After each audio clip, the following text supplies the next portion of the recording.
Hello everyone, আমি সুজাতা। সবাই কেমন আছেন? আজ আমি যাচ্ছিলাম আমার হাজবেন্ডের বন্ধুর বিয়েতে।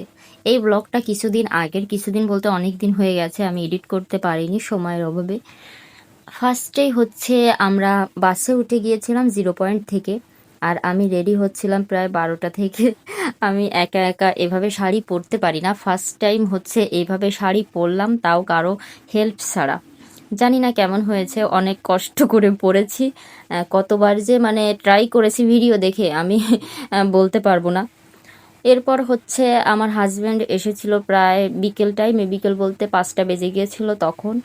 আমরা রেডি হয়ে বাসে উঠে গেছিলাম, এরপর ওখান থেকে আমরা অটোতে উঠেছিলাম। দেন এই যে অটোতে যাচ্ছিলাম, রাস্তাটা অনেক বেশি সুন্দর, জায়গাটার নাম আমি জানি না। আমার কাছে অনেক ভালো লাগছিল দেখতে, কত সুন্দর পরিবেশ, তাই জন্য ভাবলাম একটু ভিডিও করি। রাস্তাটাও যেমন সুন্দর, বাইরের পরিবেশটাও অনেক বেশি সুন্দর। আমার কাছে খুব ভালো লাগছিল, বাতাস হচ্ছিল। যেতে যেতে আমাদের সন্ধ্যা হয়ে যাবে এটা তো শিওর। এরপর হচ্ছে আমরা ফাইনালি প্রচণ্ড গরমে চলে এসেছিলাম বিয়ে বাড়ি। এই যে, আর আমরা ছিলাম বরযাত্রী। গেটের সামনে যখন আমরা চলে আসলাম তখন বৃষ্টি শুরু হয়ে গিয়েছিল। বৃষ্টি বলতে হালকা বৃষ্টি পড়ছিল, জানি না ভিডিওতে সেভাবে দেখা যাচ্ছে কিনা। টিপ টিপ বৃষ্টি পড়ছিল। ভালো লাগে বিয়ে মানে বিয়ে বাড়ি আসলে যদি বৃষ্টি হয় কেমন লাগছিল। তারপরও আমি একটু ভিডিও করছিলাম, সব মজাই নষ্ট হয়ে গেল। বৃষ্টি হলে ভালো লাগে না, বাট অল্পই ছিল, খুব বেশি বৃষ্টি হয়নি, গায়ে লাগছিল। এই যে আমরা সবাই গেটের ওখানে দাঁড়িয়েছিলাম। এরপর আমরা ভেতরে চলে আসলাম। আসার পর চেয়ারে বসেছিলাম, অনেক বেশি কষ্ট হয়ে গিয়েছিল, কত দূর থেকে আসলাম। এরপর এখানে নাচ হচ্ছিল, আর এটা আমার কাছে খুব বেশি মজা লাগছিল। এখন তো এরকম দেখা যায় না কোথাও বিয়ে বাড়িতে, অনেক দিন পর দেখলাম। এই যে আমি ভিডিও করছিলাম আর নাচ দেখছিলাম, অনেক সুন্দর হচ্ছিল, অনেক হাসতেছিলাম, ভালো লাগছিল। কত মানুষ! আমি এখানে বসে বসে কি করব, ভিডিও করছিলাম। এরপর চা দিয়েছিল, তাই জন্য বসে বসে চা খাচ্ছিলাম। আর আমি জানি না আমার বর কোথায় আছে, কোথায় ঘুরে বেড়াচ্ছিল। আমি একা একা বসে শুধু ভিডিওই করে যাচ্ছিলাম, বোরিং না লাগে তাই জন্য। এরপর হচ্ছে আমরা খাবার খেতে চলে আসলাম। সকাল সকাল সকাল সকাল বলতে কয়টা বেজেছিল আমার মনে নাই, তবে সকাল সকালই বলা যায়। এখন এই যে আমরা খাচ্ছিলাম, খাওয়া প্রায় শেষের দিকে।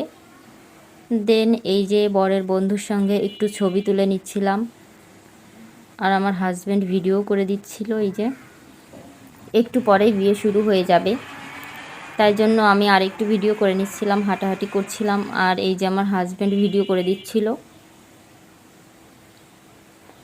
খুব তাড়াতাড়ি বিয়ে শুরু হয়ে যাবে। আমি অনেকগুলো ছবিও তুলে নিয়েছিলাম।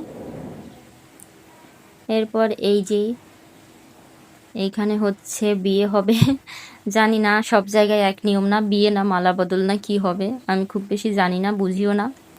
আমি সেলফিতে একটু ভিডিও করতেছিলাম, সবাই মিলে এখন বিয়ে দেখতেছিলাম। এখানে মালা বদল হচ্ছিল, আরও কি কি বলে শুভ দৃষ্টি না কি জানি হয়, সেইগুলাই হচ্ছিল। আর আমরা সবাই দাঁড়িয়ে দাঁড়িয়ে দেখতেছিলাম, অনেক মজা হচ্ছিল বিয়ে দেখতে, খুব ভালো লাগে। এখন পর্যন্ত যতটা বিয়ে বাড়ি গেছি, একটাও মানে বিয়ে দেখতে পারিনি সম্পূর্ণ, কখনো দেখার সেভাবে সুযোগ হয়নি।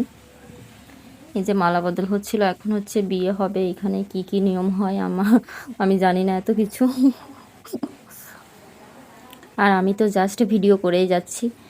যখন হচ্ছে বিয়ে বাড়িতে যাই, আমাদের হচ্ছে এত দূরে দূরে পড়ে যে ওখান থেকে ফিরে আসতে গেলে আমরা মানে সম্পূর্ণ বিয়েটা কখনো দেখতেই পারি না। সব দিনই এরকম হয়েছে, যতগুলো বিয়ে বাড়িতে গেছি সবগুলোতে না দেখে ফিরে আসছি। আর এই বিয়েতে কি মানে অনেকটা দেখেছি, পুরোটা দেখতে পারিনি। সিঁদুর দান তো কখনোই দেখতে পারি না, বাট যেটুকু পারছি ভিডিও করছি, দেখছি। এখন হচ্ছে আমাদের চলে যাওয়ার সময় এসে গেছে প্রায়। তারপর যতটুকু পারি আমরা বিয়ে দেখতেছিলাম। আমার হাজব্যান্ড বলতেছিল এখন চলে যেতে হবে, অনেক মানুষ চলে গিয়েছিল। এই যে বিয়ে তো হচ্ছিল এখানে। অনেক সুন্দর লাগছিল নতুন বউকে। এরপর আমরা চলে গিয়েছিলাম, দেন হচ্ছে রিসেপশন। এটা হচ্ছে দুপুর টাইমে, আমাদের দিকে দুপুরে হয় না মেবি, বাট এখানে হচ্ছে দুপুর টাইমে, সব জায়গাতে একরকম নিয়ম না। দুপুরে প্রচণ্ড গরম গাইস, খাচ্ছিলাম আর ঘামছিলাম, আর খাবারও প্রচণ্ড পরিমাণে গরম ছিল। এরপর হচ্ছে নতুন বউয়ের সঙ্গে একটু ভিডিও করে নিচ্ছিলাম, অনেক বেশি সুন্দর লাগছিল। এরপর বলছিলাম আমাদের একটু ছবি তুলে দেওয়ার জন্য, অনেকগুলো ছবিও তুলেছিলাম। খুব তাড়াতাড়ি চলে যাব, মানে আজকে আমরা বাসায় চলে যাব।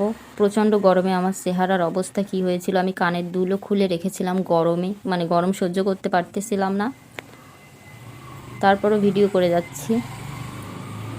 এই যে আমাদের খাওয়া দাওয়া সব কিছুই কমপ্লিট হয়ে গিয়েছিল। এখন আমরা হচ্ছে প্রিপারেশন নিচ্ছিলাম বাসায় চলে যাওয়ার জন্য, সন্ধ্যার আগে যেন বাসায় চলে যেতে পারি, তাই জন্য।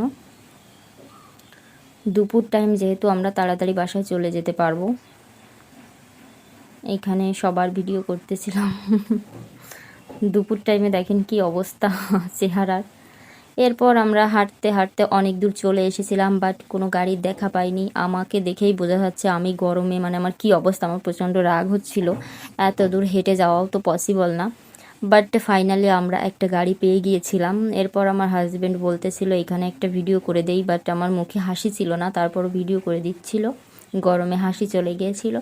এরপর যখন আমরা বাজারের দিকে চলে এসেছিলাম, তখন আমার একটা ভাই ছিল ওখানে, ও আমাদেরকে নিয়ে যাবে, এই জন্য এই যে আমরা তিনজনে গাড়িতে উঠে গিয়েছিলাম। এখন আমরা খুব তাড়াতাড়ি বাসায় চলে যেতে পারবো, খুব বেশি টাইম লাগবে না, সন্ধ্যাও হবে বলে মনে হয় না। সন্ধ্যা হতে হতে আমরা বাসায় পৌঁছে যাব খুব তাড়াতাড়ি। যাই হোক, আজকের ব্লগটা এই পর্যন্তই। যদি ভালো লাগে অবশ্যই সবাই লাইক কমেন্ট শেয়ার করবেন, আর আমার পেজটাকে ফলো দিয়ে দিবেন। ভালো থাকবেন সবাই, দেখা হবে আবার নেক্সট ব্লগে। Tata everyone.